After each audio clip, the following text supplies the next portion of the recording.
Joining us now, NewsNation political contributor, Republican strategist Denise Gitsham. She also served as an aide to President Bush. Welcome to you. So sending Tom Homan to Minnesota to de-escalate, what do you make of that decision? And is there more to it that Kristi Noem is not going? Well, I'm encouraged that that's the goal, right? The stated goal, if it's de-escalation, that's a step in the right direction because there's no way that our country can continue being this violently in disagreement and on two such extreme sides of this issue of what we're seeing happening in Minnesota and actually maintain our unity. There's just no way we can move forward as a republic. And so I'm grateful that that's the stated goal. I'm grateful that there's somebody else new being introduced into the conversation that hasn't really been at the forefront of this Minnesota protests and responding to them. And I think that honestly, Kristi Noem, I understand why she has to toe the line of the administration. Maybe she's agreed to be the lightning rod, but even if she's right, sometimes I think that she lacks the discernment and the wisdom to thread a needle in a way that brings Americans along with what they're trying to do. Sometimes I think she tends to say things that really throw matches in a powder keg instead of really de-escalating, which is exactly what needs to happen at this moment. Yeah, maybe you're right. I'm seeing an opportunity to put a new face and voice on this in an attempt to calm things down a little bit.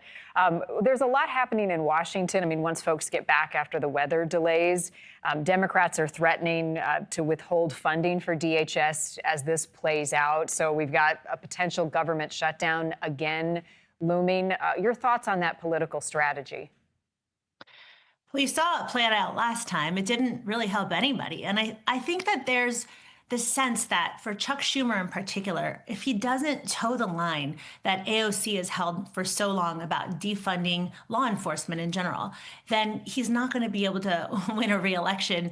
And ultimately, he's proven that he's willing to do whatever it takes to save his own political skin, and even shut down the government at the expense of so many Americans that depend on it.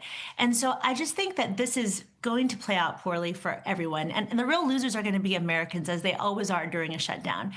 To hold every American, and if you think about all the funding bills that are implicated with the DHS bills, that goes from defense to HHS to Department of Education. I think there's 5 other bills that are tied in with that appropriations funding package. You're going to be hurting people that have nothing to do with this ICE conversation, nothing to do with being hardened on each side of the aisle on this issue. And they're going to be affected negatively for it. And so I don't think this is going to play out well for either side, because if Republicans come back and say, we're just going to have to push it all together as one package, people are also going to ask the question of, why don't you just separate DHS and have the hard conversations on its own merits? So again, losing proposition for both sides. I do think that Chuck Schumer is playing a political game and really, really using Americans to help bolster his own political position. What levers, Denise, do you think Republicans have to pull around this immigration crackdown right now?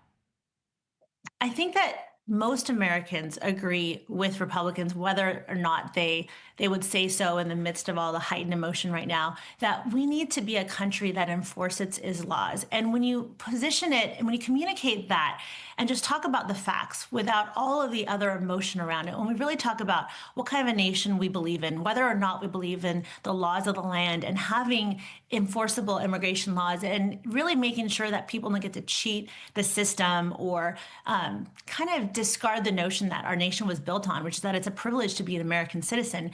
When we start talking about also law and order, even when we saw the defund law enforcement, defund the police acts, most Americans, even if they felt that in the moment in 2020, they came back to their senses when they saw what happens when we actually defund law enforcement. It hurts everybody, particularly those people who are in the most violent communities where the hotbed of activity is happening.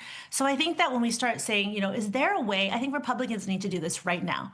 They need to say, is there a way for us to enforce the law in a meaningful way that allows us to uphold our values as Americans while also acting with humanity and with respect for those that disagree with us. And I'm not sure that Democrats are willing to play that game because it doesn't behoove them politically. And I'm not sure Republicans are either because they want to be righteous. But, if you're righteous and you're not able to explain to American people, emotionally connect with them about the righteousness of your cause, even if you're right, you lose. And I just think that Republicans have to get much smarter about how they connect with Americans emotionally over the tragedy of lost lives over the two sides of this issue. Yeah. I appreciate your points and perspective. Denise, thank you as always.